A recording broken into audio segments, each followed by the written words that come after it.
Hi, everyone. All right, we're going to begin with an introduction for Dr. David Kane. Dr. Kane is the author of the APA text, Person-Centered Psychotherapies, and the therapist in the APA DVD entitled Person-Centered Therapy Over Time. He is the editor of 2 editions of Humanistic Psychotherapy's Handbook of Research and Practice and of Classics in the Person-Centered Approach. Dr. Kane received his doctorate in clinical and community psychology from the University of Wyoming.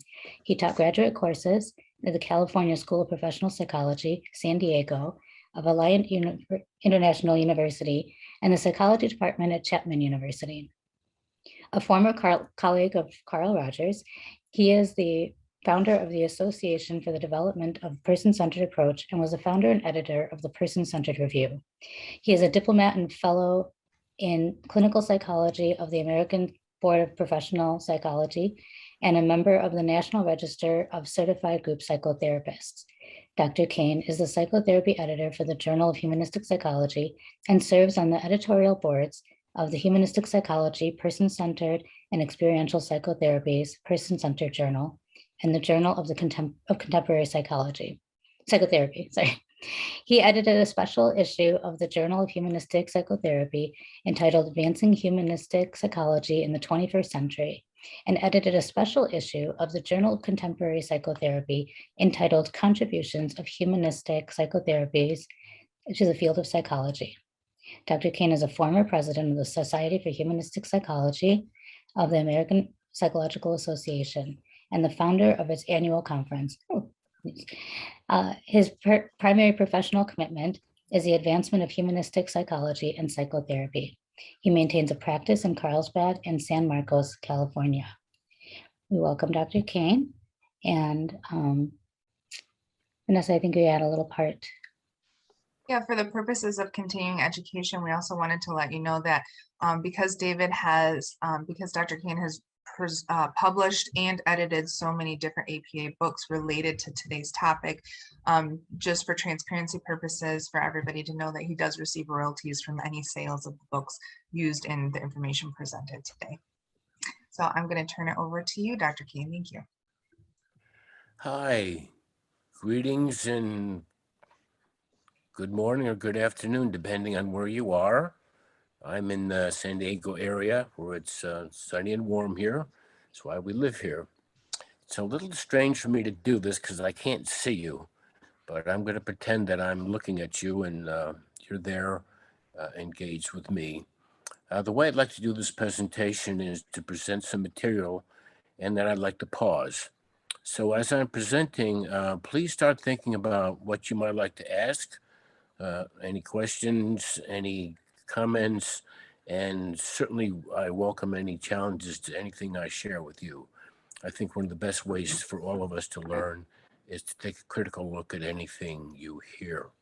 Okay, so this research has been going on for about 70 years, and the title of the presentation, What Every Psychotherapist Should Know, Be, and Do, is a book I'm working on now for APA, but actually contemplating the idea for quite some time. And it's finally coming together. I want to let you know that for many years I taught graduate courses in theories of psychotherapy. And even though my strongest background is in person-centered and humanistic therapies, as a faculty teacher, I came to appreciate every approach. And I'll talk about this later when I get to the section on pragmatism, because I think it's very important for us to open our minds to all sources of information, because all models have their strengths and limitations, and sometimes we need to draw from other sources. So I'm going to start with what I call point 1, and that is simply relationship is primary. If it helps you to think of it this way, just say it's the relationship, stupid. So first point, make personal contact with your clients. The quality contact and engagement between you and client are critical to make therapy work. Your clients do better when they feel that you're personally invested in them. And really, therapy is a very personal endeavor. So relate in a personal manner. Allow yourself to be seen and known. Don't hide behind a professional mantle. Get involved with your clients. And I think the core thing is a relationship grounds therapy and is sometimes therapeutic in and of itself. As you know, in your personal lives, you have special relationships with some people, and those people help you thrive and grow. And the therapeutic relationship has the same potential. Point number two, be collaborative and cooperative. Sometimes we think of therapy as one person ministering to another. But I think you understand it's more of a mutual endeavor, two persons working together on behalf of the client. So think of your client as a co-therapist. The therapeutic bond is strengthened by mutual collaboration and cooperativeness between therapist and client. So think of yourself as a team, a partnership.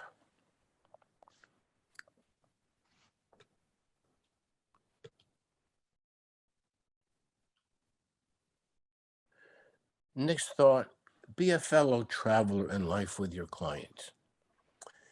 What do I mean by that? I mean, understand that the kinds of things your clients struggle with are the same kinds of things you struggle with in the journey through life. As you work with clients, you'll often notice that the kind of things they discuss are often the same kind of things we struggle with. So it's not coming from up down; it's coming from partner to partner. Carl Rogers once said, that which is most personal is universal. So therapists sometimes try to project expertise and confidence in what they're doing, and sometimes respond from a position of authority or superiority. I don't think that works as well with our clients. I think you understand that most likely. Um, Prominent therapist Irv Yalom now is 90. And here's one of my favorite quotes from Irv. I prefer to think of my patients as fellow travelers, a term that abolishes distinctions between them, the afflicted, and us, the healers, in that we're all in this together, and there is no therapist and no person immune to the inherent tragedies of existence. Point three, create and sustain a sound relationship. And the subtitle of this is The Foundational Four. I spent quite a lot of time thinking about um, what should be primary in psychotherapy. That is, if I'm going to try to identify the things that ought to be in place first and consistently, it would go like this. First, be present, be there. Effective therapy starts with a therapist who is thoroughly and consistently present. And this is not an easy task. We have varying degrees of ability to concentrate. One of the things I noticed about Carl Rogers, and I had the opportunity to see him do live therapy many times in person, was his extraordinary ability to concentrate on another person. When he was with you, he was with you. His attention didn't waver. His gaze was steady. He was fully attentive and immersed in the person with whom he was engaged. So that's the kind of thing presence implies. It's a strong desire of clients in coming to therapy, often just to have someone to talk to, someone who will listen to them and take them seriously. You also understand this from your personal life. When you're engaged with a friend or a person that matters to you, who really hears you out and is attentive and seems genuinely interested in you, it has a big impact. Uh, People need to be heard. So I'm going to define therapeutic presence as a way of being with a client in which the therapist is fully attentive, receptive to, and immersed in and with the client as a person, and responsive to whatever the client is addressing or experiencing in the moment. When the therapist is present, the client becomes the center of the client's world, of the therapist's world. Think of the client as your mantra. Now, conversely, distracted and inattentive therapists are likely to leave their clients feeling frustrated, unimportant, and disrespected. I've already called up for you the image of Carl Rogers. There's another Rogers I think was a master at attentiveness, and this was Mr. Rogers. If some of you remember Mr. Rogers, especially working with children, he had an incredible ability to connect with people. When he gave you his attention, he gave you his full attention. There were times when Mr. Rogers was on talk shows, and he sort of stunned and befuddled the talk show host because Mr. Rogers was much more interested in focusing on and learning about the host than he wasn't and focusing on himself. So in a sense, presence does have a selflessness to it. Another person that comes to mind who has an incredible level of presence is the Dalai Lama.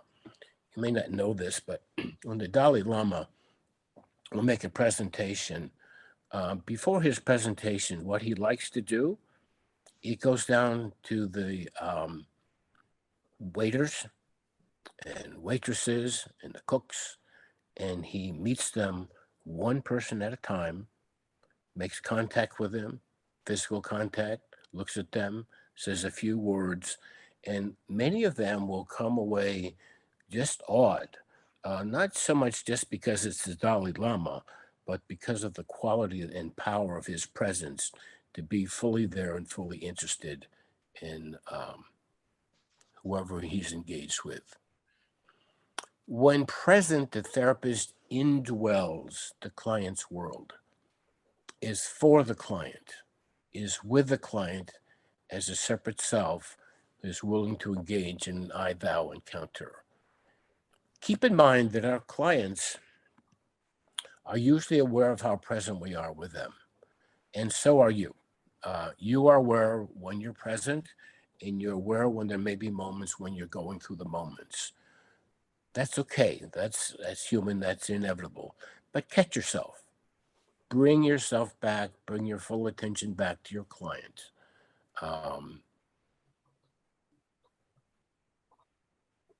Now, our presence is not just communicated verbally. A lot of it is communicated non-verbally through our body language, through our facial expression, our vocal tone, and other nonverbal communications like, You remember Rogers, if you watched him, he would often utter something like, And just that simple utterance communicated that I'm listening, I am paying attention. So I'm going to pause right there for a moment, and I'd like to hear from anybody who would like to share, question, or comment, or your own experience as a therapist in being present.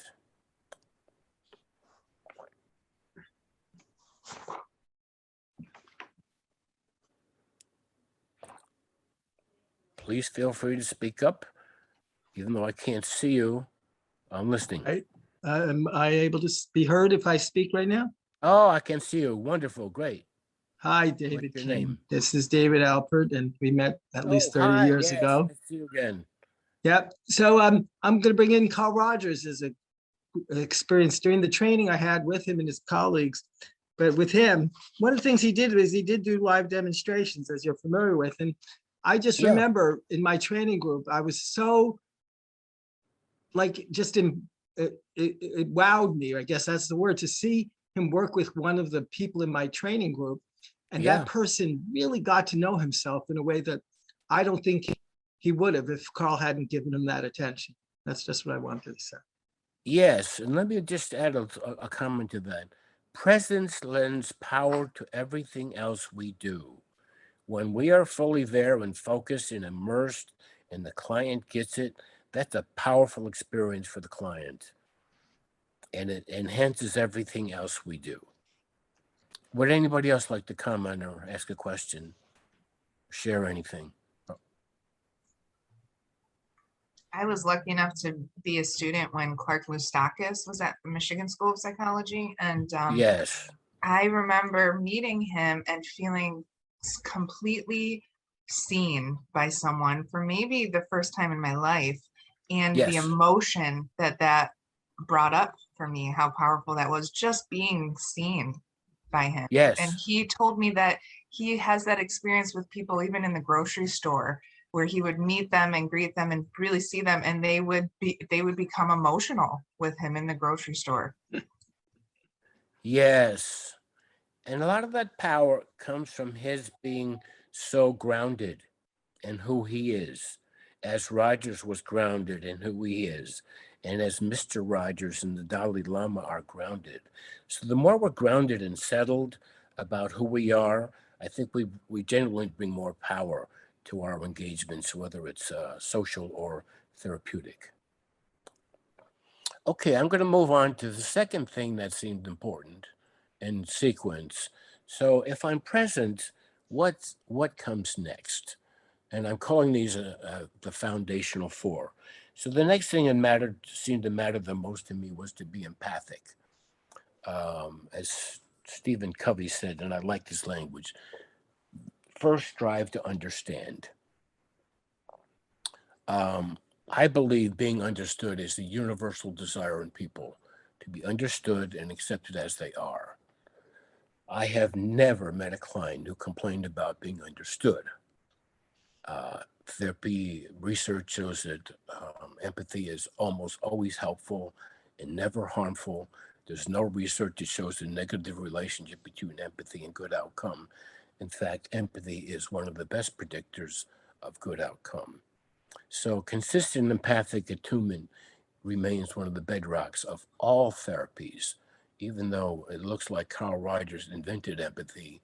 I'm sure he didn't, but he certainly made it clear that the power of this way of engaging is very therapeutic. Now, there's a couple ways that we can think of empathy. One I'm going to talk about is just attuned listening. And by that, I mean sometimes empathy can be communicated just by your listening. Keep in mind that when clients come to us, they often feel a need such as, I need to get this out. I need to get this off my chest. I need to talk to somebody. So sometimes it can be very powerful just to give them time and space to tell their story in their way uninterrupted. I had a client years ago, and she needed to recount the experience of her marriage and divorce. And along the way, I would make a few empathic inquiries, and she would say something like, I'm getting to that. And so she said, I just need you to listen while I tell the story. And so I did. I shut up. And all I did was listen quietly. The only time I made an utterance generally was to ask something about which I may have needed clarification.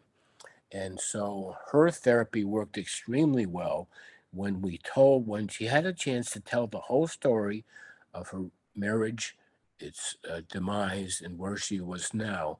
And then we processed all that. So always be aware that some clients just need some space um, to tell you their story uninterrupted. Now, one of the things we're striving for in being empathic is to enter the other person's experience so completely that we have a sense of what it's like to be you. So that's what we're striving for, trying to understand what it's like to be you. A simple side note here, when we're listening, we're probably not doing anything wrong. And we certainly make our share of blunders as therapists. But I think, especially at times when you're lost or when you're uncertain about how to respond, um, it's a good time just to listen. Even in groups, as you will notice, people who make the most poignant responses in groups or say something that's most salient are probably the ones who listened longest and then they knew what they needed to say, and it comes out more clearly and powerfully. Jules Seaman was like that. I had a chance to be with Jules Seaman in some person-centered encounter type groups, and Jules didn't say much, but when he spoke, people listened because he first listened and gathered his thoughts and spoke with a sense of clarity and power. Now, when we're engaging empathically with our clients, understand that it's not just the therapist who is empathic. Therapists offer a sense of, is this what you are trying to say? Here's what I'm getting. But then we need our client to work with us and refine that experience until a client says something like, exactly. So when we're working empathically with a client and focusing on hearing and understanding what it's like to be the other person, strive for exactly, because then you know that you've got it. And when there are moments of hesitancy and it's not quite clear if your client feels understood, keep at it until there's that moment of, yes, you got it. Now, some of the relational benefits of empathy are that empathy creates a sanctuary. Keep in mind that a lot of our clients come in anxious and unsettled in their lives.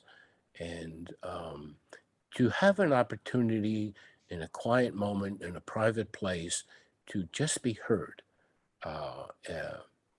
can feel like it creates safety. Empathy, in my belief, is inherently non-judgmental because it simply addresses what is. When heard without evaluation, clients are more likely to feel safe to disclose. Empathy also enhances our bond, a close and trusting bond with the clients, and clients tend to feel valued when attended to and heard. Now, how does empathy actually facilitate change? Well, I believe empathy sets in process a reflective process in the client, where clients come to see themselves, others, and their world in fresh ways that open possibilities for improved functioning and more satisfying ways of living. If you looked at what Carl Rogers did in his life, his whole therapy was pretty much designed in many ways, not just to provide a certain kind of relationship, but to encourage a reflective process in his clients.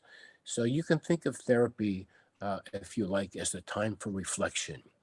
It fosters self-exploration, increases self-awareness, enhances self-discovery, personal meaning, and generates alternative views of self, which I'll talk to later.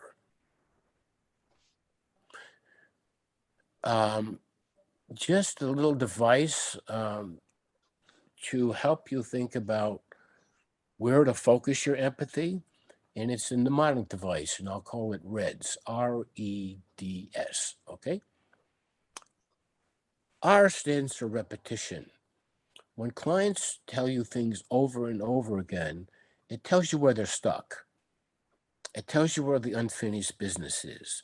So when something keeps coming up again, your client is sort of saying, are you getting this? I'm telling you over and over again, pay attention here. They're not going to tell you that in those words, but that's what's implicit. E is emotional language. When clients are expressing emotion, always focus on emotion. Emotion helps you understand where the valence is and what needs to be processed. Because if you want to understand core beliefs, the best way to do it is not so much an intellectual or cognitive inquiry, but helping clients untangle the message of their emotions. D stands for dramatic language. When my husband left, I felt my world just crumbled. That's dramatic language. Whenever you hear that, don't let it go by. Put your attention there. and F stands for the self. So any self-references we want to give a special attention, because the self is one of the core ways that if we focus there, our clients change. In fact, a lot of therapy can be thought of as defining and redefining the self. So I think I'm going to pause here again for any comments you'd like to share. I'm sure many of you are very experienced in the empathic process, so I'd like to hear your own experiences, comments, and any criticisms you may have about anything I've said.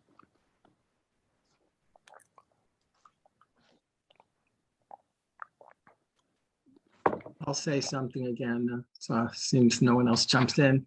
So I really felt in my training that one of the things that happened for me is I became much more able to acknowledge what was going on for me in my lived experience. And I think that's what was so powerful. And yes, it just seems like, that idea that when these self-references occur, so I think I shifted my self-concept or something, because I saw myself as person A, and then I saw myself as person B after I became more willing and able to admit to my awareness more of who I was. Thank you. Okay, anyone else like to share? Okay, what occurred to me third. I'm sorry, Dr. Kane. Julie, Yeah. did you want to say something? Well, it's kind of a dopey question, but No such thing. going back to the phrase of the need to be grounded. And I know that that's a term that we use a lot. And I actually, as a yoga teacher, I say it all the time. And every time I say it, I think, what does that really, really mean? Sure. Would you like to share what it means for you? And include your experience as a yoga teacher. What you're experiencing when you have a sense of being grounded. Because I think it's not just physically, it's emotionally, intellectually, you're grounded. Well, I guess for me, I take it to mean embodied. Okay. Feet on the floor. It's a presence, but it's a physical presence that brings, it's being in touch with calmness in the body. Good, yeah. Say more than that. Yeah, I think when we're grounded, we feel more connected to the earth. Rogers was a farmer, and he was a rather earthy person. I visited his home on a few occasions, and he had lots of plants. He loved to fuss with his plants because he fundamentally saw himself as rooted in farming life and to the earth and being connected to the earth. I think it also means being centered in who we are, having a clear sense of who we are, speaking from that sense of confidence in who we are, has the sense of feeling whole in the moment. Maybe enough, as Rogers would talk about it. He would say, I am enough when I feel grounded, and so on. Thank you. Yeah.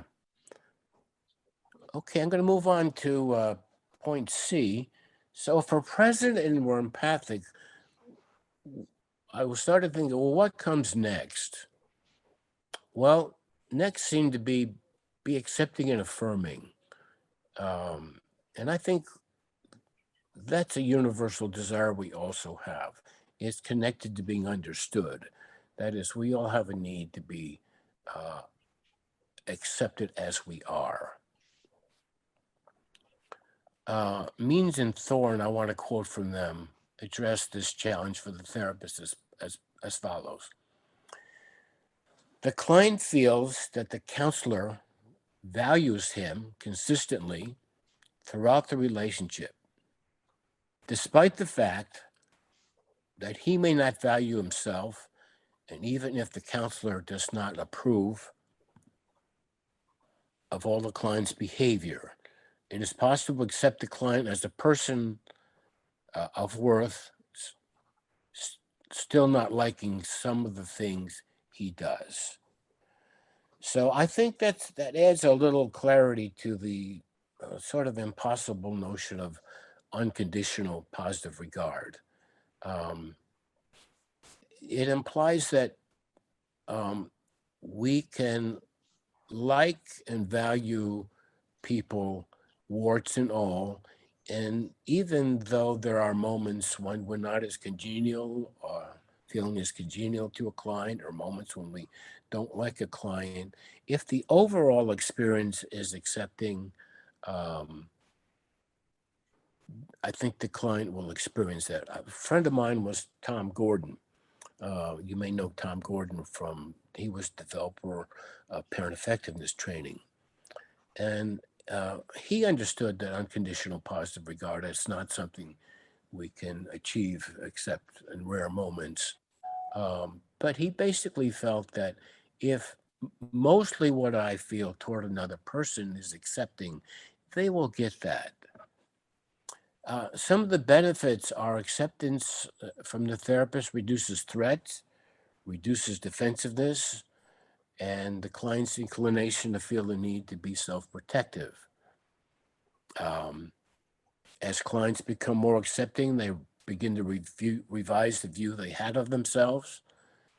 Interjected conditions of worth are counteracted and reduced. And clients become less susceptible to the harsh judgment of their personal critic. Now, therapist affirmation goes beyond acceptance in my mind. Rogers was good at acceptance, but rarely did you see him act what I will call affirmatively. Now, if you remember the Gloria film, there was a moment in which he said to Gloria, "You look to be a pretty nice daughter." That was an affirmation. An affirmation is more active and overtly positive form of valuing from the therapist. And I think, I guess I want to encourage you to be affirmative liberally when it seems natural to you and it seems like there's a right moment to affirm a client. Share that. I had a client the other day and we were talking about some difficult things about her, things about which she wasn't particularly proud. And I affirmed her by saying, I really appreciate your being non-defensive. We're talking about some tough things about you, and yet you're willing to openly hear and look at yourself hard in the mirror and work with those parts of yourself.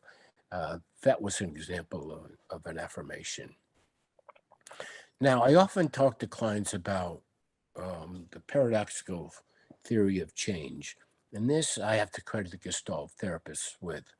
But change is more likely to occur when clients first accept who they are, rather than striving to be someone else or what they are not.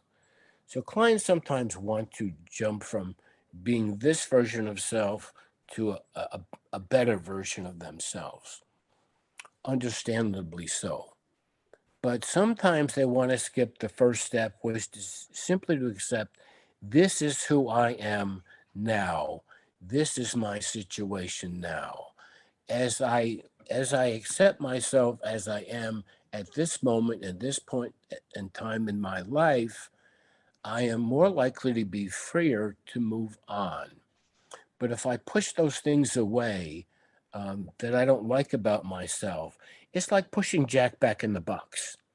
You can push Jack back in the box, but something will trigger Jack and he'll pop out again, and there you'll be face to face with those things that you don't like about yourself. So I've always liked that paradoxical theory of change.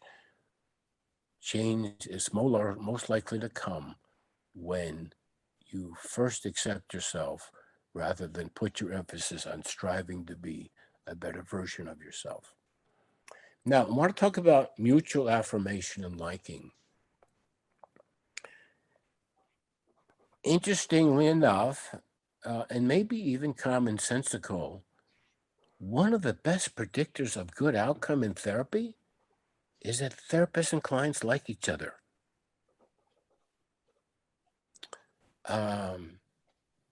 when therapists and clients like each other, therapy is likely to proceed more naturally, more effectively. Conversely, clients don't work well with therapists they don't like, nor do therapists work well with clients they don't like. So on our end, that means there are times when we have to open ourselves to seeing qualities and characteristics that we can like and affirm in our clients, even though there are other aspects that we find dislikable and harder to like. And I think this occurs naturally as we spend enough time with our clients. We will recognize that they have redeeming qualities. I've always liked the story of the Christmas Carol, because it's the story that we are always redeemable. One of the things that Scrooge did was take a hard look in his mirror, call that psychotherapy. Let's say he had 4 different therapists from the ghost that visited him. But the point was, he looked at himself, he accepted himself, and then he was freer to move on. So open yourself to seeing the qualities and characteristics in your client that you can genuinely endorse and feel good about in them. Another good thing that happens when there's a mutual liking and affirmation between therapist and client is it helps us weather some storms, some difficult moments, some potential ruptures in therapy. Just like in a good friendship, when it's solid and glitches occur, the strength of our relationship will carry us through those glitches. We won't give up on people. Recently, I had a friend, actually a player on my baseball team, and we had made some wagers on the Padres and Dodgers game. And it'd been a month and a half, and he hadn't paid off his bet. So I was getting a little frustrated with him, but I reminded myself that I like this guy. He likes me. He's of goodwill. And I hung in there and gave him the benefit of the doubt. And I just happened to ask him, do you have ADD by any chance? And he said, yes. And so his delay in paying me, and he finally did, by the way, was that he was so easily distractible. So when I gave him the benefit of the doubt and allowed the quality of our relationship to stay in the forefront, the affirmation carried us through a glitchy period. Now, here's an interesting piece of research I want you to know. Reciprocal affirmation between therapist and client is significantly and positively related to outcome in 78% of studies. That's astonishing to me, but keep it in mind in terms of how powerful that kind of mutual liking and affirmation is. Let me stop for a moment again and give you a chance to talk, ask any questions you may have.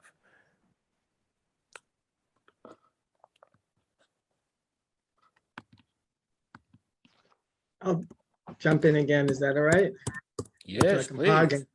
All right. So one of the first things I often talk about is related to this idea of sort of self-acceptance. That's sort of this idea that when the therapist provides this, this idea for the client that they can't jump to being this other self that they wish to be. When a client brings up a challenge, I go, one of the first things I think that might be helpful is to see what it's like to be where you are, and maybe to sort of see what is keeping you here, and what's the reason, what's the sort of the benefits of being here, what's keeping, sort of, they used to call it in psychoanalysis secondary gain, but we don't talk that terminology in Rogers land, but that's what it seems is helpful for clients to really give themselves permission to be limited, quote, by their stories, their narratives, to being exactly where they are right now. Yes, I've certainly seen that, and I understand that. It's a good point. Okay, I'm going to move on to what occurred to me as the final thing. And it's just, it is, the point is be congruent, authentic, and transparent. And by that, I mean, being genuine and congruent means that therapists are what they seem to be. One of the things I liked about Rogers when I met him was the guy in private was just like the guy you saw in public. He was actually rather shy and humble. He was certainly not unaware of his power and the contribution he made in the field. But there was no one persona in one situation and another persona in another one. I think our genuineness leads credibility to everything we do. Congruent therapists are more likely to be perceived as trustworthy. When therapists are transparent, clients are more likely to feel trusting and disclose more themselves. Conversely, clients' relationship with their therapist are compromised when therapists are deceptive, dishonest, misleading, and withholding. Sometimes authentic meeting encounter between the client and therapist is therapeutic in and of itself. Interestingly, a couple of weeks ago, I was on a plane sitting next to a young woman, and I started looking at one of my journals, and she looked over and saw that there was a article about therapy I was looking at, and she was in medical school, and it was about a 3-hour flight, and I tend not to chat with the person next to me. But we started talking, and for 2 to 3 hours, we had a meeting. We just conversed about therapy and life and medical school training and what she was going through. And we had an experience as if we were contained in this impenetrable bubble, and we just stayed in complete contact with each other, and I even wrote it down just to recall it because it was such an enriching moment, because it was a meaningful engagement. When we engage with our clients in those kinds of ways, the impact can be quite powerful and lasting. Now, congruence enables therapists to use themselves on behalf of their clients. And I think it's important for us to know how to use ourselves effectively. Know who you are, know your assets, and know when you need to keep an eye on yourself so that you do contain things that you might say or do that are not likely to be therapeutic. I also need to say that being congruent does not mean that humanistic therapists should grant themselves license to say or do whatever they feel. If you remember the encounter Gloria had with Rogers, Perls, and Ellis, Perls was rated high on authenticity, but there was a meanness to him in his confrontation. He teased her, he prodded her, he embarrassed her. And while that may have been authentic to him, it was harmful to her. So there are times when disciplined restraint is necessary in our congruence. If you feel like you're going to say something and you have some misgivings or doubts about it, or you've got an edginess to you, that's probably a time to hold it and let it pass, and because it's more likely to be kind of risky. Now, I want to share briefly how I think the foundational four work together. For clients to feel accepted or prized, they must first feel like you get them, like you see them. So the acceptance can't have much of impact unless they feel that you grasp them. So the client experience, and then that's all grounded if the client perceives you as trustworthy. That is, you are what you seem to be. So the client will experience something like, you see me clearly and still value me, and I trust this valuing because you're authentic. So those foundational four work pretty synergistically. Okay, point number 4, encourage client involvement and readiness to change. We have learned through research over the years that the best predictor of good outcome is how involved and how participative the clients are in their own therapy. Now, what I mean by this is the extent to which a client actively fulfills a client role, engages cooperatively, and shows commitment to the therapy process. It also suggests that clients take responsibility for themselves, attend sessions as scheduled, have a focus and goals, come prepared to engage their issues, and are receptive to learning and change. You are probably familiar with the Handbook of Psychotherapy and Behavior Change. There's about 7 editions of this text now, but the originators of this text were named Alan Bergen and I think it's Saul Garfield. And they are making the case that it is primarily the client who makes therapy work. And I want to quote you from them. And remember, these are researchers who spent their life trying to understand how therapy works. So here's the statement. It is the client more than the therapist who implements the change process. If the client does not absorb, utilize, and follow through on the facilitative efforts of the therapist, then nothing happens. Rather than argue whether or not therapy works, we could address ourselves to the question of whether or not the client works. Clients are not inert objects upon whom techniques are administered. People are agentic agents, agentic beings who are effective forces in the complex of causal events. As therapists have depended more upon the client's resources, more change seems to occur. Some of you may be familiar with Art Dollhouse's work, seminal book, How Clients Make Therapy Work. And one of the main messages he was trying to communicate there was the more we learn to mobilize the client's resources and assets, the more therapy works. Now, we also have some research by Norris and his group on client readiness for change. So you may be familiar with the levels. There's a pre-contemplative level in which clients are not sure about therapy. They're not sure they need it or whether it's of any value.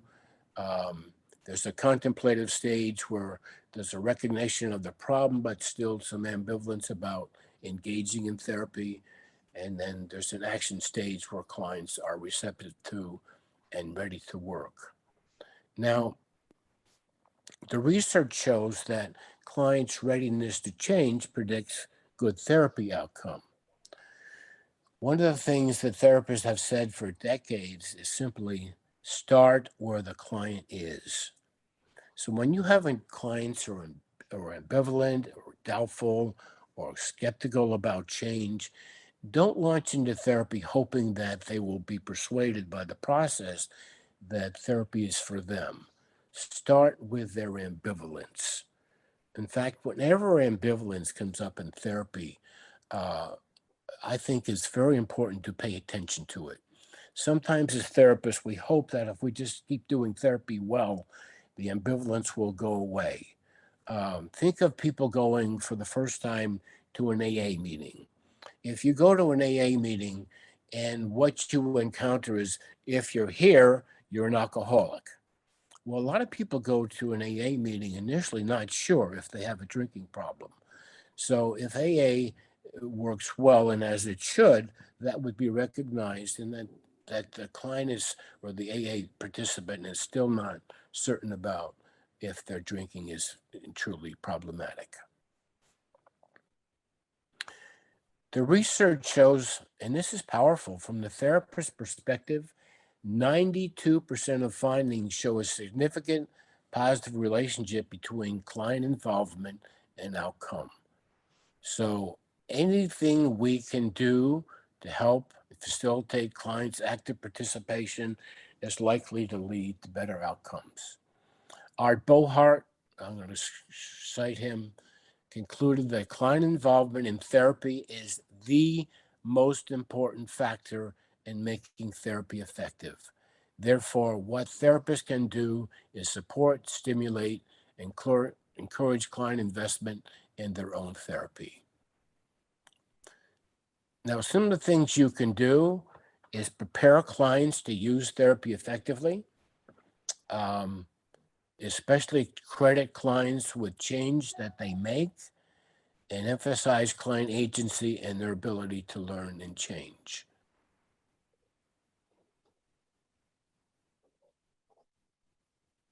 Sometimes, well, I'll come to that later. So let me stop at this moment and pause again for questions and comments. Yes. I'm going to just keep talking. All right. So one of the things I tell my clients whenever they're looking to change, I say, one thing, it'll help you to see that you can change. We're not trying to get you from no depression, all depression to no depression. We're just saying maybe for an hour this week you felt less depressed than last, something like that. Then they can act, there's something about the power of change to sort of instigate hope. And so I think that's what Yes. gets at. Yes, and then it often helps to say to clients, well, how did you do that? How did you make that shift? And all the time we're crediting them, because the more we credit them and empower them, they become encouraged to keep doing what they're doing and processing what we're learning and sharing with them between sessions. So speaking of process, point number 5 is be process oriented. Don't get so focused on the outcome, but focus more on the steps that are more likely to lead to good outcome. And by process, I'm defining as a series of actions or steps taken in order to achieve a particular end.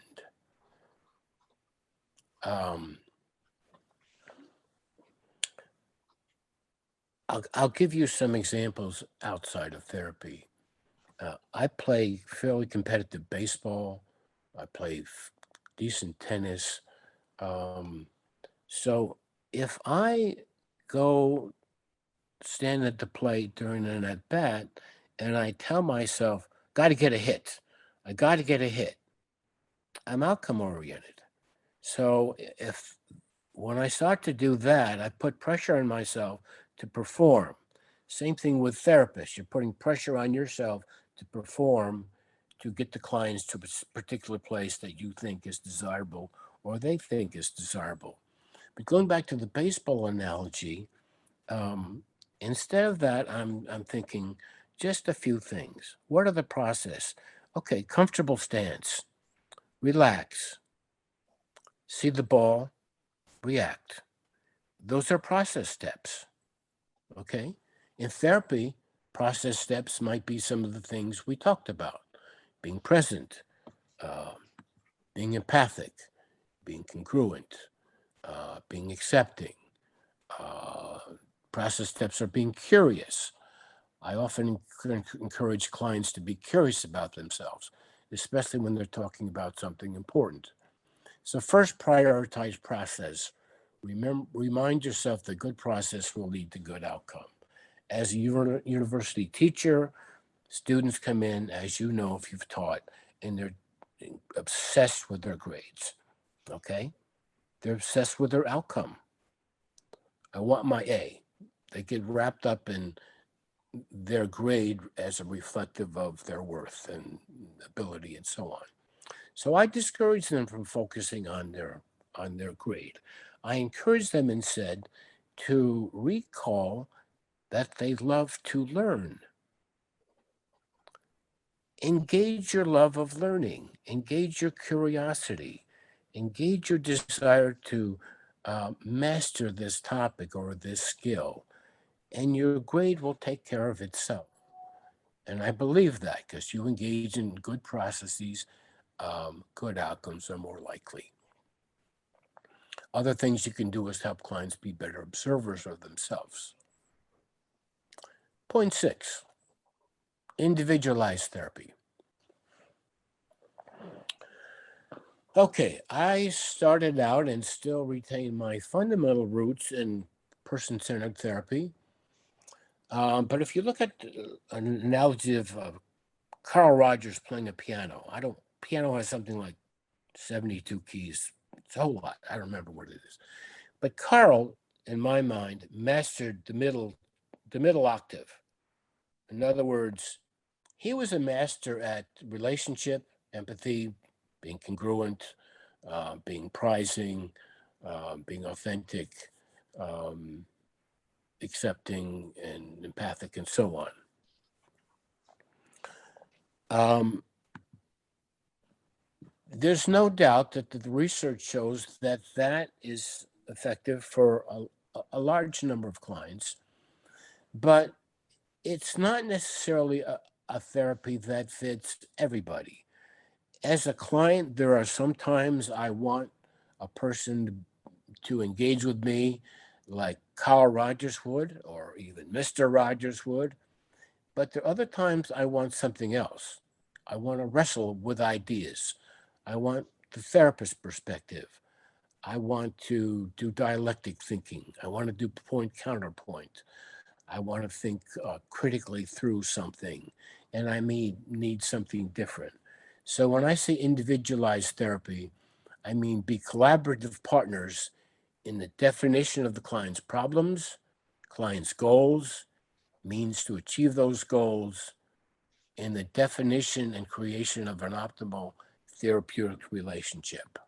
Sometimes clients thrive on challenge, sometimes they thrive on being heard, but it's our job to be adaptive enough and have enough range to be able to provide a variety of experiences that work best for the client before us. And sometimes clients need different things at different times. No one knows better than the client what fits them. They are the best experts and authorities on themselves. Now, they don't always know a lot about therapy, so I encourage you to do the kind of therapy that you are most grounded in and reflects who you are. But understand that clients, even though they might not be sophisticated in understanding how therapy works, they do recognize what sounds right and what feels right. And so when you're doing something with them, I think it helps sometimes to inquire, does that sound right? Does that make sense? How does what we're doing fit you? It's our job to check in with a client regarding anything we might offer to see if it feels right and sounds right.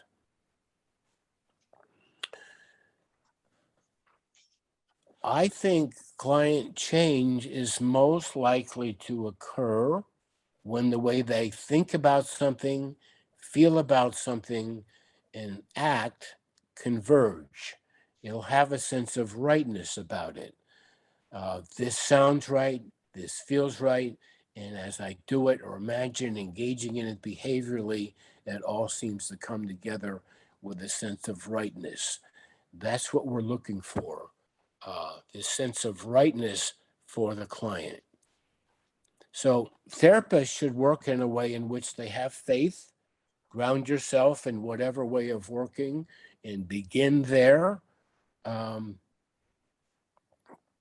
But take the role of learner in the relationship, observe and inquire about what is needed, or apt to be most fruitful in a specific situation. The research shows that clients' perceptions of therapist behavior are the best predictors of outcome. So incorporating client preferences showed that doing so results in fewer dropouts and improved outcomes.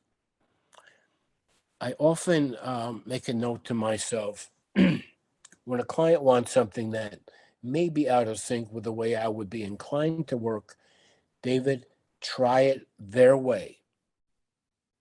So let's say a client comes in and has a smoking problem and wants you to hypnotize them because they've read somewhere or have developed some faith that that works. So let's say you have that skill and you have a script you may find helpful for clients trying to stop smoking. Go through it and do it their way. Could be any other kind of example, but do it their way. Now, what you may find is it works their way, or they try it their way and it doesn't work. But after you've given them the benefit of the doubt to do it their way and it doesn't work, then they are more open to trying something else. We know now that one of the best ways to keep therapy on track and improve its quality of outcome is to frequently check in with our clients and assess how things are going and make modifications as needed. So let me stop there again in terms of individualizing therapy. I think you realize that as you become experienced as the therapist, each therapy with each client is a different adventure, has a different journey, a different course, and it will look differently. If it doesn't, you probably are not as adaptive as you could be optimally to create the best outcomes for your clients. So your thoughts and questions.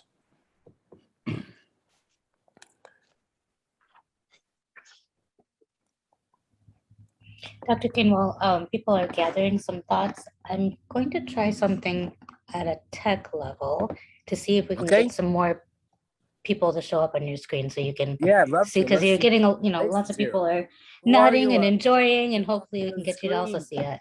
So just 1 second. If it doesn't work, we'll try going back the old way. Okay.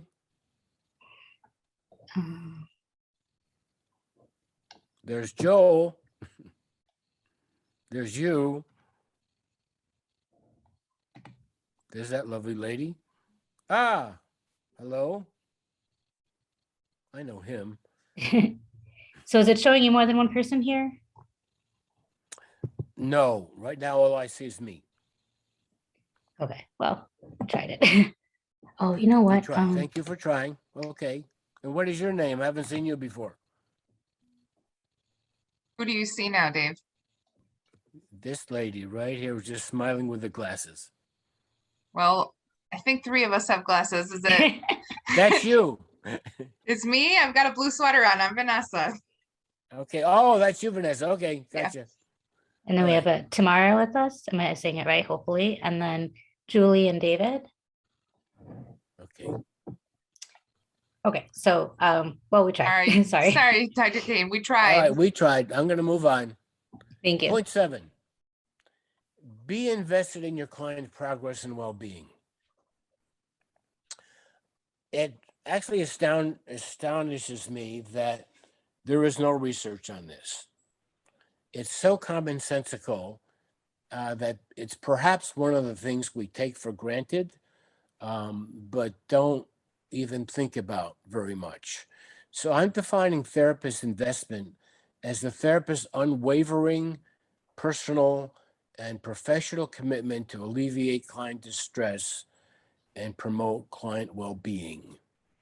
It embodies a caring attitude, a being for the client, a dedication to the client's hope and desire to feel better and function more effectively. It comes across as communicating, I am there for you. I am genuinely concerned. I will stay the course and accompany you through the worst of times and will not give up on you. Clients care a great deal about how invested we are in their well-being. Now, they're not going to say this to us, but know that they feel this way and will occasionally mention. In fact, I had a client who, after every session, said, "Thank you, Dr. Kane. I appreciate you." And I think that was partly his way of understanding or communicating that he knew I was invested in him, cared about him getting to where he wanted to get in his life. Clients appreciate knowing that they matter and feel cared about, and they sense quite keenly when such investment is not present, or when it's not. Clients know when we're going through the motions.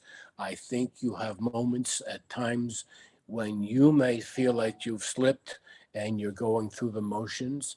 Same thing, come back to full presence and commitment to the client's well-being. I believe the thing I'm talking about is therapist investment, is that they matter to you on a personal level as well as a professional level. The old ways of practicing psychoanalysis were rather detached and impersonal. I used to live in the New Haven community in the northeast part of the country where psychoanalysis was still thriving.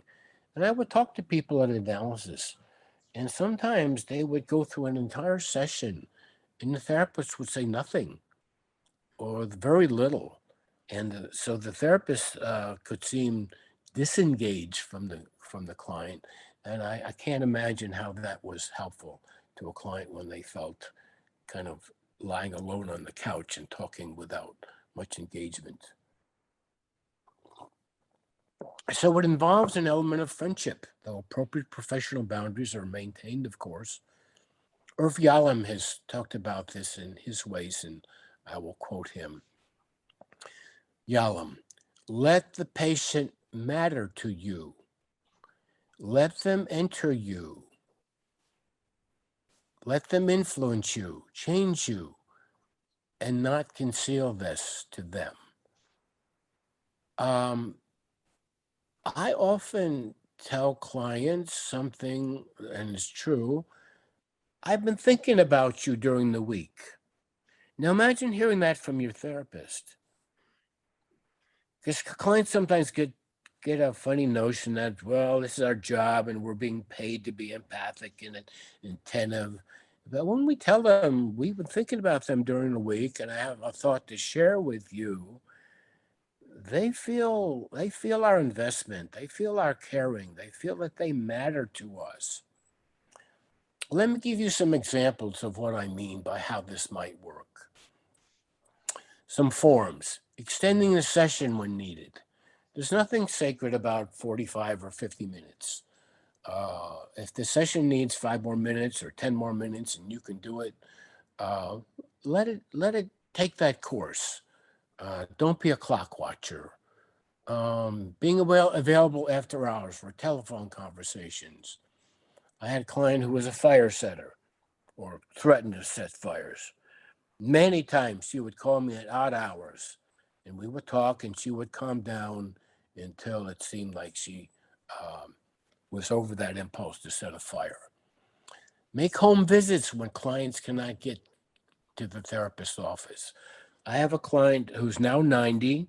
I've been working with him since he was 75. He's housebound. He's reached a peculiar point in his life where he's actually waiting to die. He's lost interest in life, but I've been his companion through some of this. And because he's housebound with a catheter, I will probably go make a house call.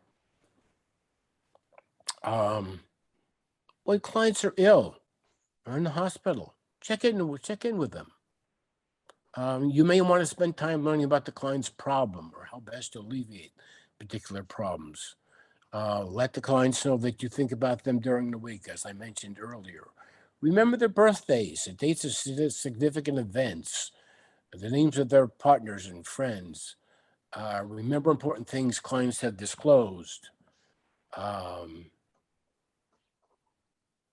and so on. So you get the idea. It's going above and beyond what's normally expected in therapy. I think it's very powerful, and clients get it when they understand that they really matter to you. And they will sometimes say things like, wow, you really care, don't you?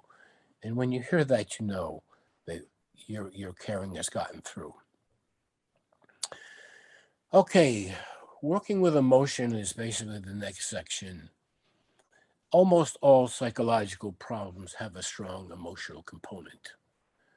And clients are most likely to come to therapy because they are struggling with emotional experiences such as anxiety, depression, loss, insecurity, and so on.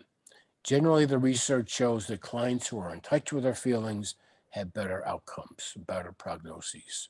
In contrast, those who do not disclose or process their feelings or describe them in a rather lifeless and detached manner are less likely to have favorable outcomes.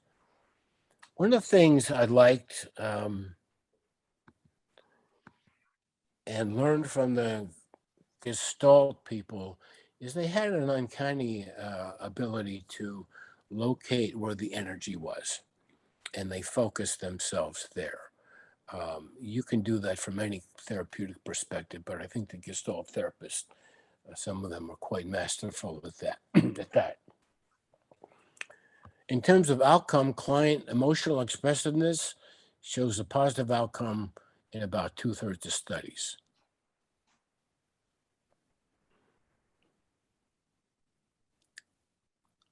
So we wanted to encourage clients' willingness to self-explore, process emotion, and make sense of it. Now, some of you are, what happens, well, let me just step back a minute.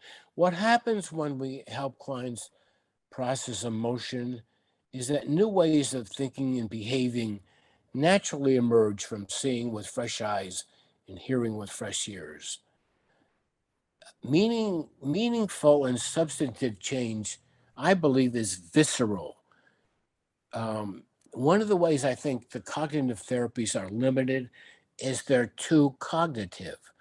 For something to be integrated, it needs to be felt.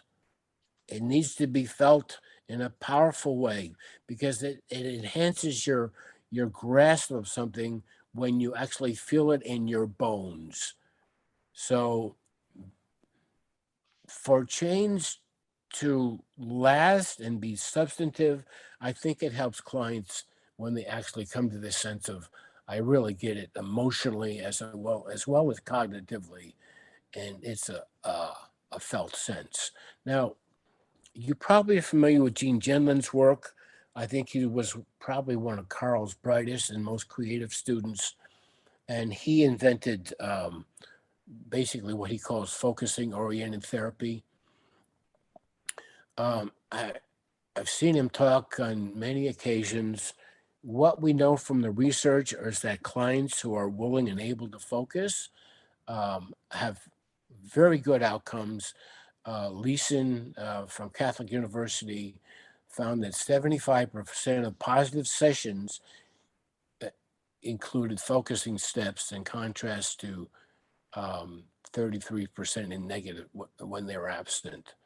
So what do I mean by focusing? Clients will often get to a point where they feel something but cannot articulate it. And what we're doing by focusing is helping them be patient enough to stick with that felt sense of something. That is, it's felt vaguely, but they don't have words or any way to symbolize it at the moment. So our language helps them to find ways. We might ask them to see if there's a word that connects with that subtle feeling, or an image, or it could be a song, or even a sound. So as people focus, they seem to have moments of increased clarity, depth of experiencing, but I think the sense of clarity is probably one of the most powerful things. Clarity, I believe, comes not so much from cognitive discussion, although I think that has an important place, but from someone learning to stay with an emotion, process it, find its personal meaning and implications for better living. So research on depth of experiencing in therapy has consistently been shown to relate to good outcome.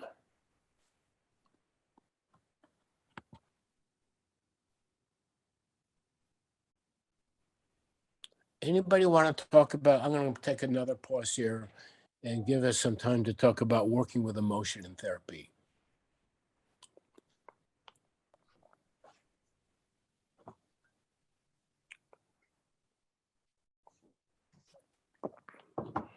You all understand that enough? Okay.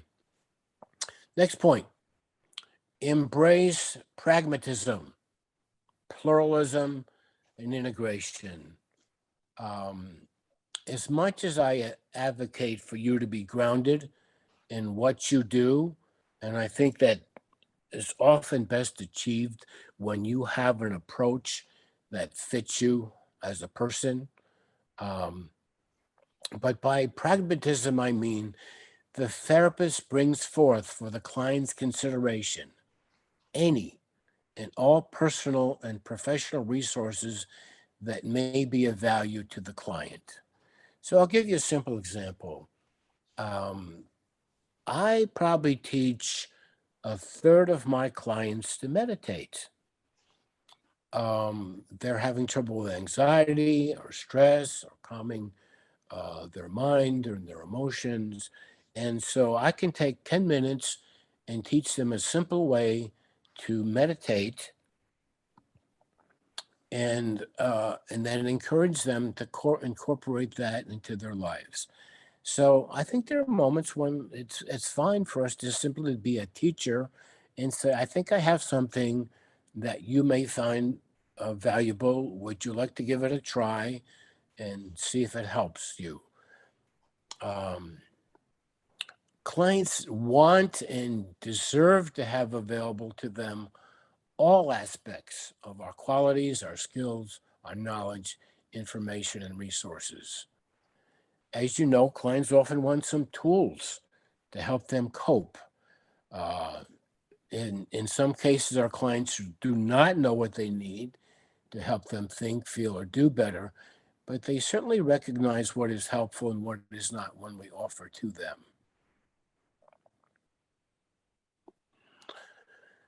I've said this on a number of occasions. Theoretical allegiance should never limit therapists from doing what is in the best interest of their clients. Now, all therapies that practice in pure forms delimit what may be offered to the client. Theories are important, but they both expand and they limit our vision. Carl Rogers had a wonderful vision, but as I taught theories of psychotherapy, so did many other therapists have valuable visions. But each vision, as well as being illuminating, also limited us because we start to think in one track. We may not allow ourselves to take advantage of all the learning of other therapists from other perspectives. One of my favorite quotes from Barry Duncan is, be theoretically promiscuous. So even if you're an existential or a person-centered or an Adlerian therapy, you're not really being unfaithful if you study other approaches to therapy. So be pragmatic. I think being pragmatic is actually an ethical way to do therapy. Where the field is moving now is toward integration. And I think even though we should start somewhere, if we're invested in finding our own voice as a therapist, you'll recognize you cannot just imitate someone else and have it be a fit for who you are. I think a lot of us, when we encountered Rogers, we started imitating his empathic, reflective style, and that was fine. But we also, if we started to grow and evolve, we realized that there are other aspects of therapy or ways of being that may fit Roger's belief system, but we may behave differently in how we implement that system. So you can't really find your own voice if you're only trying to approximate or imitate what you think a good therapist looks like. And Rogers understood that and encouraged us to do therapy, even his therapy, in our own way. But I think as you evolve, you will find, if you are evolving and growing as a therapist, what you're doing in 2021 should be different than what you did 5 years ago. And hopefully what you're doing 5 years from now looks more and more like you and grounds you more and more in your sense of what makes therapy work.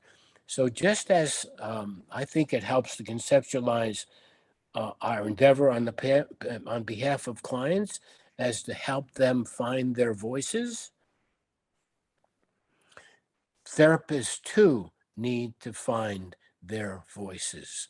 What feels congruent, what feels like us, what enables us to manifest the best of who we are in a way that works for us and works for our clients. So I'd like to check in with you about this one, because I really think being pragmatic and pluralistic in terms of opening our minds to and incorporating other ideas and techniques from other therapies really helps us expand who we are and become more effective. I think for me, I did my master's training in a different modality, and it wasn't really a right fit for me. It worked in the types of settings that I was in out of a forensics program, but when I came to humanistic existential depth-oriented work, it was much more of a right fit.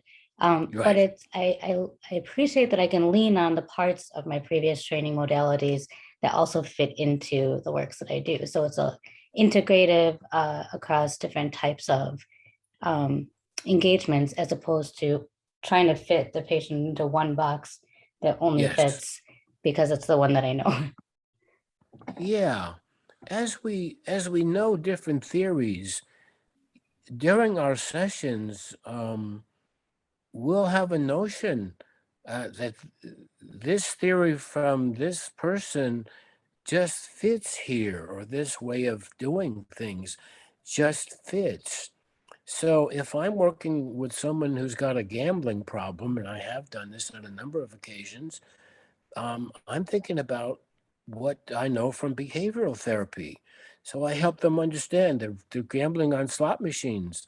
I educate them. I take a moment, become an educator. I say, these machines are set up by experts in probability, and you're on an intermittent reinforcement schedule, which means in simple terms that this guy set this up so you're going to get a payoff every once in a while, but you're not going to be the winner in the long run. The house is, because they set up the probability so that it favors them instead of you. If you're working with a mother whose child is throwing tantrums in the grocery store, your worst nightmare, I help them understand what they're reinforcing when they give them a bag of potato chips to shut up. So I'm drawing from different theories. Sometimes I draw from Adler and I look at birth order. My uncle was the oldest of several siblings, and he married my aunt, who was the oldest of all brothers. So we had two parentified children growing up used to being in charge. So what happened? They clashed a lot.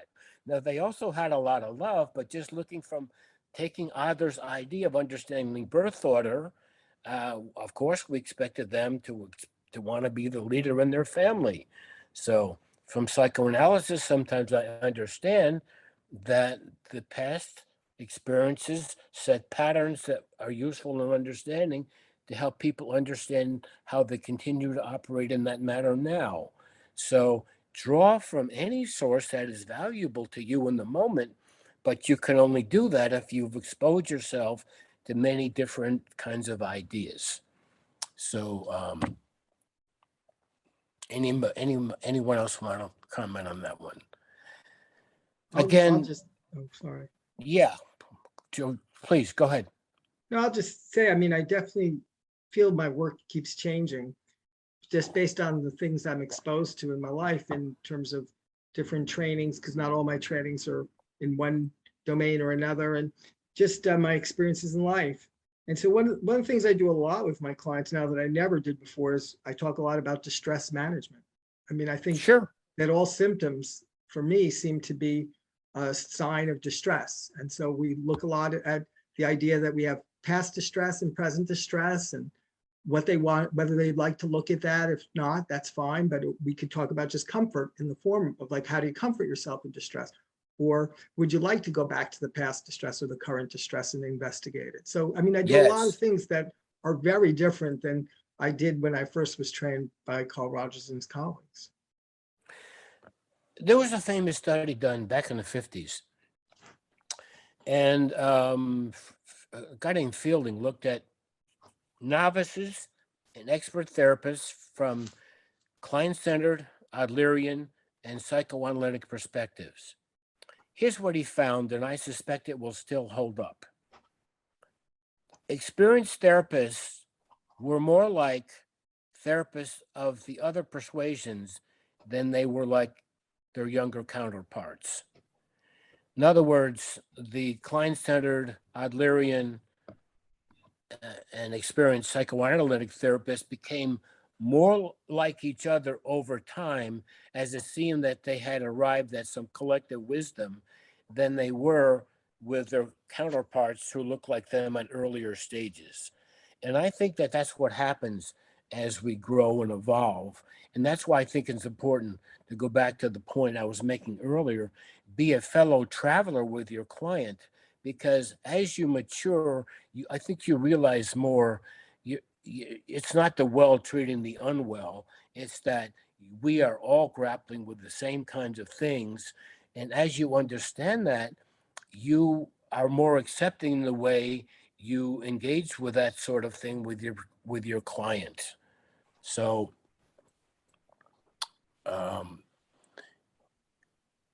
I have only one particular goal as a therapist, and it's get better.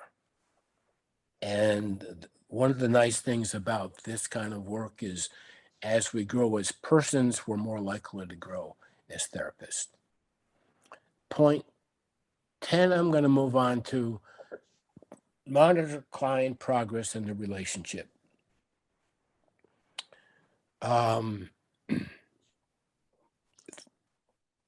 If we look at evaluations of therapy from the therapist's perspective or the client's perspective or that of judges, they're quite discrepant perspectives. But our job is to continuously monitor the quality of the therapeutic relationship, how our clients are progressing, and any strains in the relationship, and then to collaborate with the clients and make needed adjustments. I think too often therapists make the assumption that therapy is going well without checking with the client to verify that.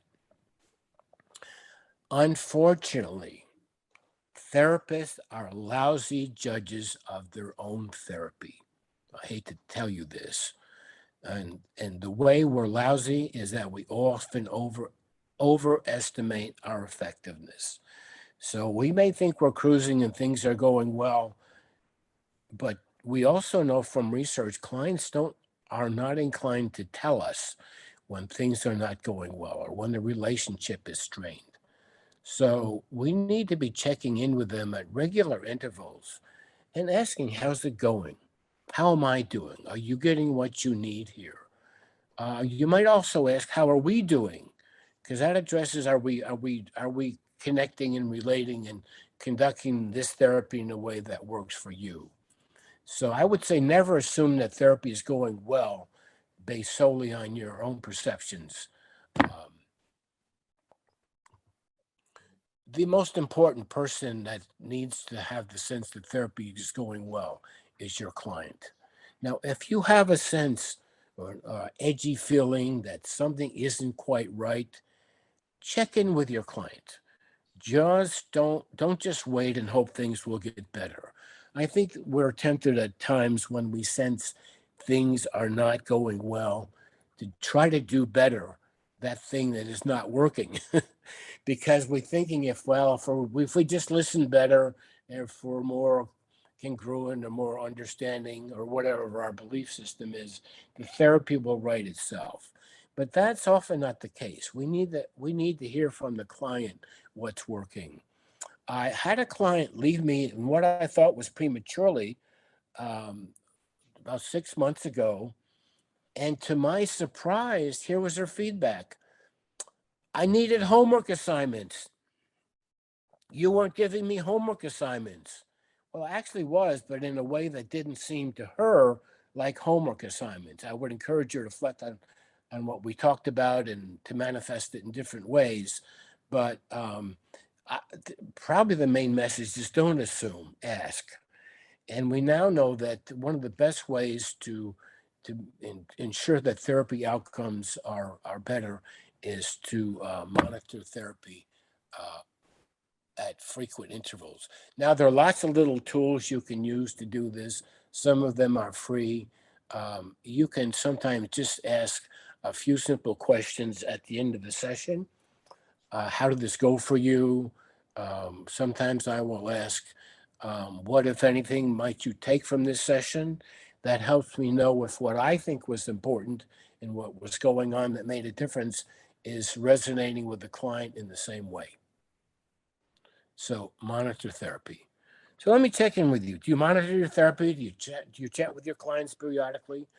Do you get their input as to what you might do differently or better to help them?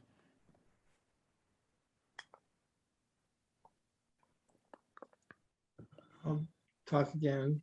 I mean, generally at the end of most sessions, I say, was this worth your time?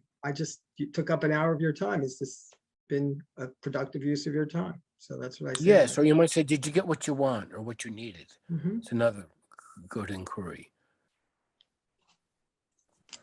I tend to just naturally through the seasons feel like there's certain times of year where it's natural to reflect on the process of therapy and come up with, any changes that need to occur. So it seems like for me, the new year, that comes up a lot with my clients to sort of check in, and then springtime again, to say Okay, how have things been? What do we need to change in our work together? good. When we do that, our clients develop confidence that we are willing to adapt to them. We're willing to hear their voices, to take seriously what they have to say. I've often said, let your clients be your teachers through observation. Sometimes we just observe. This kind of thing seems to fit and connect. That sort of thing does not seem to fit and connect. So if we're just Yogi Berra, since I said a long time ago, you probably know Yogi Berra was the famous baseball player, said you can learn a lot by observing. He had a great sense of humor. So yeah, pay attention. And when you're uncertain, don't just push it aside. When Carl Rogers was working with clients and he had something that was bugging him, just something didn't feel right. His criteria was, if that uneasy feeling persists, bring it up. So if you have an uneasy feeling that something's not going right with your clients, you're probably on target. You may not know exactly what it is, but you're likely to be right that something's awry. And better to address these things earlier at the time that therapy, there may be a strain before it becomes a rupture in therapy. a lot of therapy does have to deal with strains in the relationship periodically. Next point, positive expectation, therapist optimism. Years ago, I had dinner with Carl Rogers, and I said, Carl, I've been thinking about your theory and the core conditions you articulated, empathy, congruence, acceptance, and so on. And I said, but I've watched you, and I think there's something implicit in what you do that is not articulated. And I say, when I watch you and I hear you talk, you have an implicit optimism about your client's capacity to grow. Now, for him, maybe that was grounded in his belief in an actualizing tendency, but it was communicated in his behavior. And he was also of a mindset to do that in non-therapeutic situations. So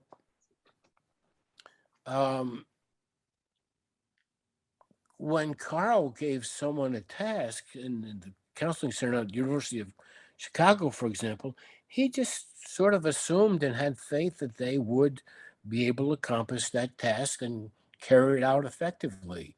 And interestingly enough, University Counseling Center seemed to be a place where people thrived on learning and growth. He commented often that people would come in the counseling center on the weekends and just be talking with each other, doing some research, just enjoying that setting where people were engaged with each other.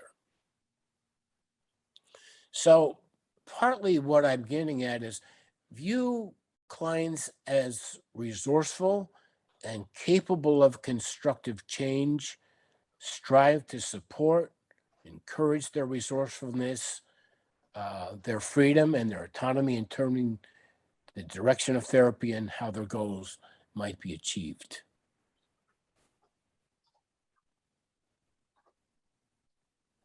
I've sometimes said, I never met a client I couldn't help. Now, of course, that's not true, but that was always my mindset, that there's always a way forward if I can be adaptive enough and find a way to work effectively with that client. We also know that clients tend to initiate therapy with a positive expectation that it's going to be helpful. So we want to take advantage of that. Miller, Duncan, and Hubble said, merely expecting therapy to help goes a long way toward counteracting demoralization, mobilizing hope, and advancing improvement.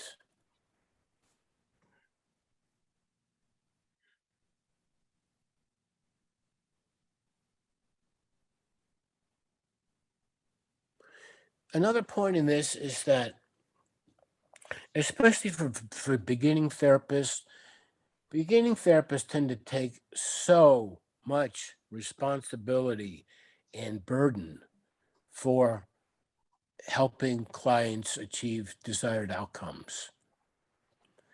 As therapists have shifted responsibility from affecting change themselves to that of facilitating clients' capacity to mobilize their resources, change is more likely to occur. Hope and expectancy give people immeasurable advantages in many areas of life. So fostering a positive expectation for change may actually be a prerequisite for successful therapy. So bring your optimism, but bring it based on reality. You have had enough experience as a therapist to see clients do remarkable things. One of my clients, one I saw yesterday, was initially used therapy kind of periodically. He came in for a while, got some benefits, then he'd slip out for a while, came back. And one of the things that propelled him to change was he broke up with his girlfriend. His girlfriend broke up with him. She was not satisfied with where he was going in life. And so he used that as an impetus to take a hard look at himself. And he was very shy after he broke up with his girlfriend about approaching other women. Didn't have the confidence, had a pessimistic belief that something was always going to go wrong. And delightfully, in the last 6 months, he talks about feeling better, how he's progressing, how he feels more comfortable in his own skin, how he's more comfortable talking with women. And he's just awed me with the amount of change that he's made. Now, one last point about this: when clients make these changes, acknowledge that they did this themselves. Credit them, because the credit is theirs. Duncan Hubble and Miller wrote a book called The Heroic Client. Art Combs' book was called How Clients Make Therapy Work. Again, as we encourage clients more and more, or as we encourage ourselves to depend more and more on clients' resources for change, therapy goes better and clients start to feel more empowered in that they can change their lives in constructive ways.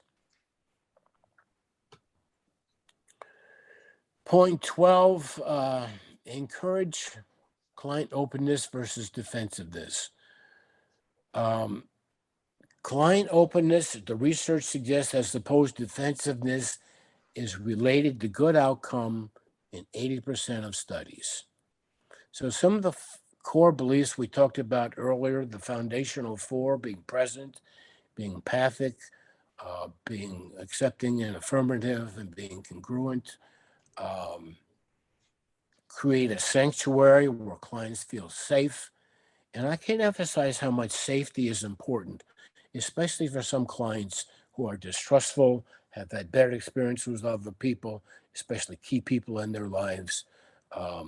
So we want to do anything we can to promote openness, and we want to engage them when they are defensive. Try to understand maybe what we did. Defensiveness, therapy is a two-person endeavor. It's not one person doing for the other. It's an engagement. Especially be attuned to when we have done something that has elicited defensiveness, or just notice it and help clients take a pause and just say, I noticed you got defensive there. Remember, when people are defensive, they're defending some aspect of the self. And we want to know what that is. What part of you got triggered right there?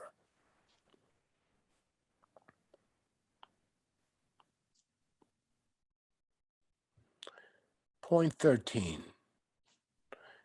encourage clients to focus on an area of sufficient distress. As you know, therapy can go flat sometimes. Clients can start chit-chatting, can focus on things that don't seem to have much energy or much valence. So my point is, therapists should help clients focus on an area of personal significance.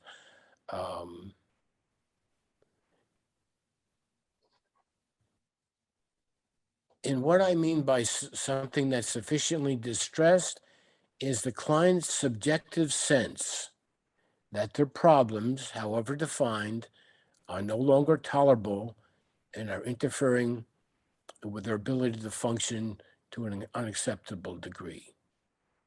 So it means an inadequate sense of psychic distress, conversely, insufficiently distressed would mean an inadequate sense of psychic distress or an urgency, a low motivation for meaningful disclosure. So this is one of the things you want to monitor. When the therapy seems like it lacks energy, like I was mentioning earlier, go find where the energy is. Sometimes it helps when clients walk in and say, I don't know what to talk about. So they're not in an area of sufficient distress for them. I will ask them some simple things like, well, what's important? What's important in your life right now? What matters? What needs attention? Sometimes I'll ask them, when you think about your life during the week, what do you think about?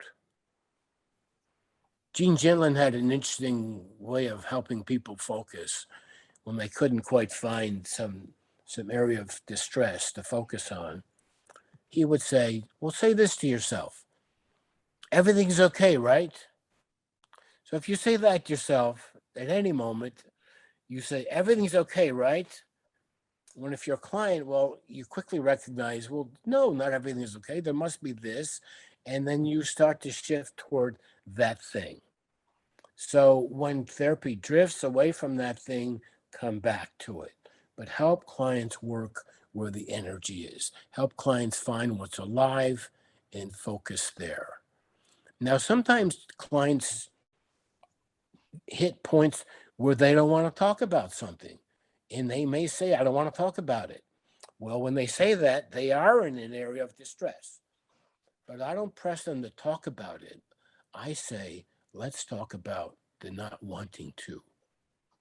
Let's just talk. You don't have to tell me what it is, I'll say, but tell me about what it's this thing of not wanting to.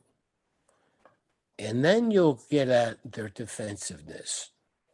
I don't want to because it makes me feel bad, or I will feel embarrassed, or whatever it might be.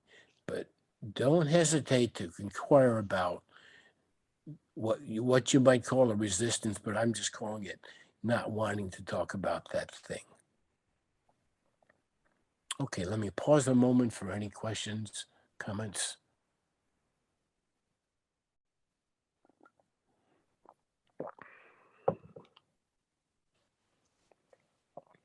Okay, point 14, strive for relational depth. Therapists should strive to engage in a manner that enhances the depth and quality of the relationship with the client. We're talking about forming a bond. And I'm going to quote Mearns and Cooper as follows. They define relational depth as a state of profound contact and engagement between two people, in which each person is fully real with the other and able to understand and value the other's experience at a high level. These are moments of intense and intimate encounter. These are things we might refer to this as a meeting. At these moments, a therapist is likely to be highly present, immersed in, accessible, and highly responsive to whatever's going on in the client. They're sensitively attuned and resonate intuitively to all aspects of the client's experience. In other words, they're plugged in, they're connected, they're emotionally involved, they're present to a high level, and the relationship becomes dialogical. I remember seeing Rogers again on a number of occasions. What was interesting about Rogers, more than any therapist I've ever seen in my life, was his incredible ability to concentrate and focus. I've never seen another therapist who could focus his attention on another so completely. The power of that in and of itself was amazing. And at the end of his life, he became more understanding that just his powerful presence alone was often therapeutic. It was as if Rogers and his clients were in an impenetrable bubble. Now, I think you have moments when you know you've been in that space. Those are good therapeutic moments. They're powerful because you are connected, you're engaged, you're talking about something meaningful. Knox described relational depth as it's an experience of openness, fluidity, a willing to move beyond fixed, sentimented assumptions. Cooper called it a sense of connectedness and flow with another person that is so powerful that can seem quite magical. Jules Seaman, who was one of Roger's colleagues, and I think one of the best and brightest of all of us, focused intently on how important it was to feel connected and to communicate in an engaged way. So do you understand what I'm talking about? And I'd love to hear you share some instances when you felt you were relating at emotional depth and what it was like for you and your client.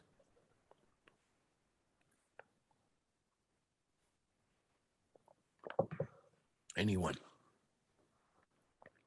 Or as a client, what it felt like to be on that end of it.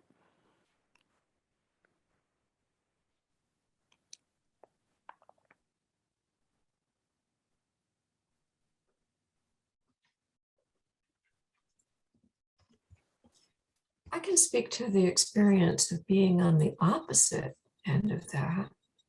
Okay. I had a therapist, I had one therapist quite a number of years ago now, but at two different periods in my life.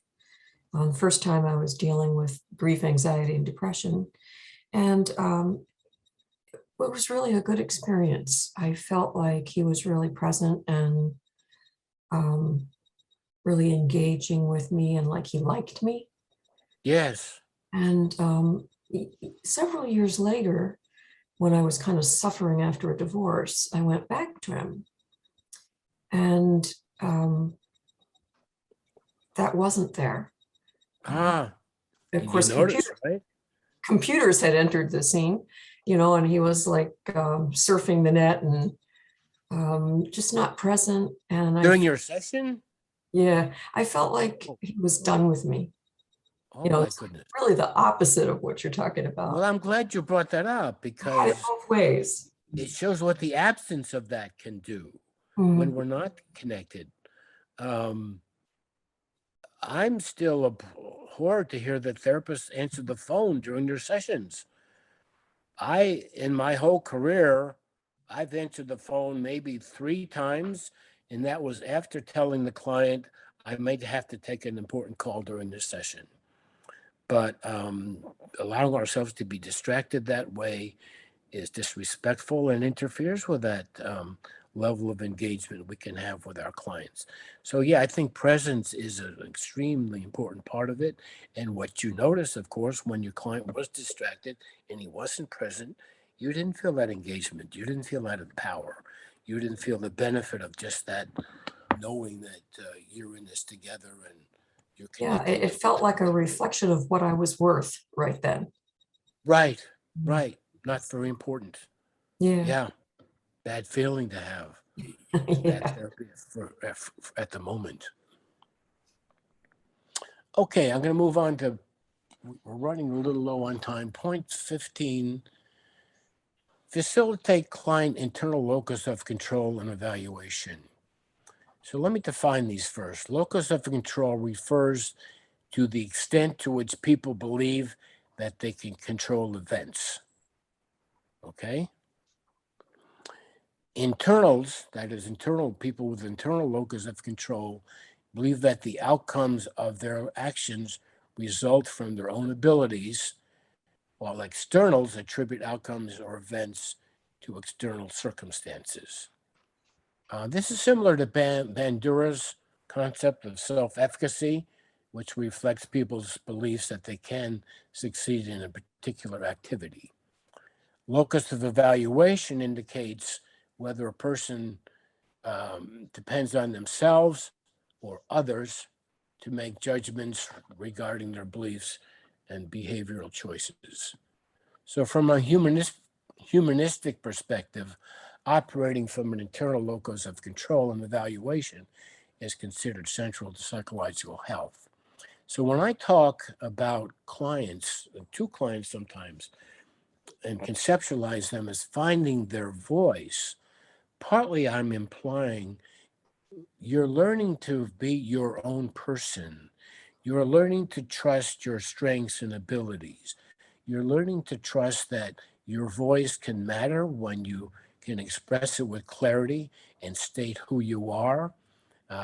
Your voice articulates that you stand somewhere for something, and that you have the ability to think clearly and make decisions based on what is right for you, as opposed to depending on an external source. Now, the primary external source people sometimes rely on is God. It's in God's hands. God takes care of everything. Existential therapists refer to this as an ultimate rescuer. We want someone else to come along and make our life work. One of my clients now is frustrated. She came from a family of brothers and sisters who were highly educated and highly successful in their careers, and she has not been, because she dropped out of school because she partied too much and did drugs and had a lot of fun, but she didn't evolve her more competent self. And what she fantasizes and what gets in her way is she's still hoping for Prince Charming to show up and marry a rich person who can provide her a lifestyle that looks just wonderful. But then I ask her, well, let's just imagine that happens, or that you won the lottery and you can do anything you want. And as she thought about it, she realized life wouldn't be as meaningful unless she took charge of it, and she took her direction, and she found her voice, and she lived in a manner with who she was. Now, we have to be extra careful about our power, the power we have as therapists with persons with an external source of control or evaluation, because they tend to be followers. They will tend to look to us for expertise. They will tend to be disinclined to or less able to trust their own resources and intellect and means to find what's right for them. So we have to be especially careful with those externals, because they tend to be followers. One example I'm sure we're aware of politically is Trump basically had a bunch of cultish people who would believe almost anything he would say and would go along with almost anything he would propose. Unfortunately, those are mostly people with an external locus of control and evaluation, and they turn their lives over to an authority and follow that authority. I see we're running out of time. I'm going to just skip to one last thing I want to encourage you all to do. And I've alluded to it before. I think as we evolve as therapists, it's important to find your own voice. This starts with knowing yourself, identifying your assets and limitations, learning how to be yourself, use who you are therapeutically, learn how to be the best of yourself, monitor your impulses when you're inclined to behave in non-therapeutic ways is partly how you use yourself effectively. When Carl Rogers was listening attentively to people, you can be sure that there were moments when he was withholding being judgmental. Carl was not above being judgmental. I heard him go on.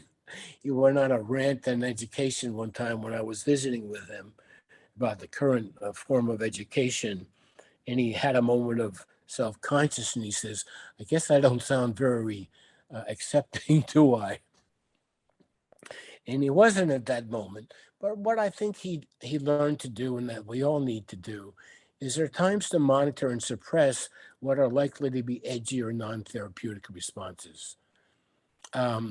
You've heard me say this before. I strongly encourage you to study all major approaches to psychotherapy, but not only study them, try them out. even if you're a committed existential therapist or a person-centered therapist, it doesn't matter. Every once in a while, I'll take a client and do a different kind of therapy. I worked for quite a long time in a fairly person-centered way with a client. He wasn't progressing, and I said, okay, I'm going to engage a different kind of therapy with you. It's called reality therapy. And I learned a lot from William Glasser in how to help clients shift into a different mode. This mode is more about what do you want? What are you doing to get it? Is what you're doing working? And if the answer is no, are you willing to make a plan? So it shifts a lot of the responsibility to the client. It's existential in many ways, but it was just something I incorporated to shift gears to fit, again, being pragmatic to what I thought would work for him at this point in therapy. Do I remain fundamentally person-centered and humanistic in my mindset?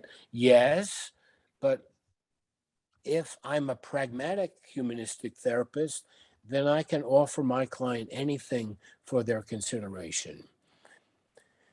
Over time, you want to develop your own theory of psychotherapy. It doesn't have to look like anybody else's, but it ought to look like you. It ought to fit who you are, your values, your belief systems, the way you operate in the world, the way you want to be as a person, as a therapist. And then the last part of this is strive for integration so that you feel the parts fit together. So when I'm borrowing from behavioral therapy as a client-centered therapist, I don't have any problem with that because behavioral therapy is not, or the methods are not non-humanistic. I'm incorporating them in a humanistic way. The fundamental four I mentioned earlier are still things that are in place, but I can incorporate them in a manner that still makes me feel grounded and integrated in what I'm doing.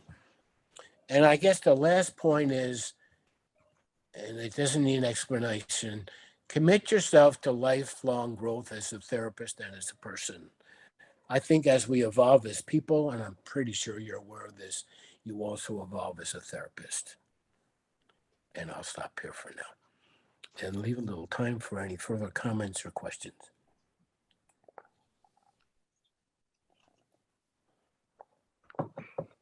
Thank you. Yeah. Anything, Joe, anything else you want to share? Just nice to see you again. We miss you. I haven't seen And you in a you lot too. of things. Yeah. Well, I missed the conference still being on video instead of in person. I'm hoping we're going to get back to that and have on-site conferences before too long. I guess the 2022 conference is still going to be on Zoom, but hopefully the one following that will be in person. That's what we're all By hoping the for. way, I don't do, clients ask me if I do Zoom therapy and I say no. Interesting. I I do so will much. in certain instances, but I tell them the person-to-person in the room meeting is much richer, it's much more powerful, and it just works better. So it has the personal element that is somewhat lost. Even in making a presentation like this, it's hard for me not to see your faces and being able to engage with you in a more personal way. So I'm glad I've had the chance to talk with you about this. Hopefully this book will be out in about a year. I've touched on some of the main things I think related to the humanistic perspective, but I will draw on things from all perspectives. Nobody's cornered the market on truth so far, so keep our minds open to anything. And as Duncan said, be theoretically promiscuous. Your wife won't mind. And after this, you may all be interested to know, I'm going to go visit a puppy. We have a golden retriever, and we've got our eyes on one. We've been visiting him every couple of weeks, and he's growing, and he's looking like a delightful little guy. And so we're going to add an 8-week-old puppy to our lives in a couple of weeks.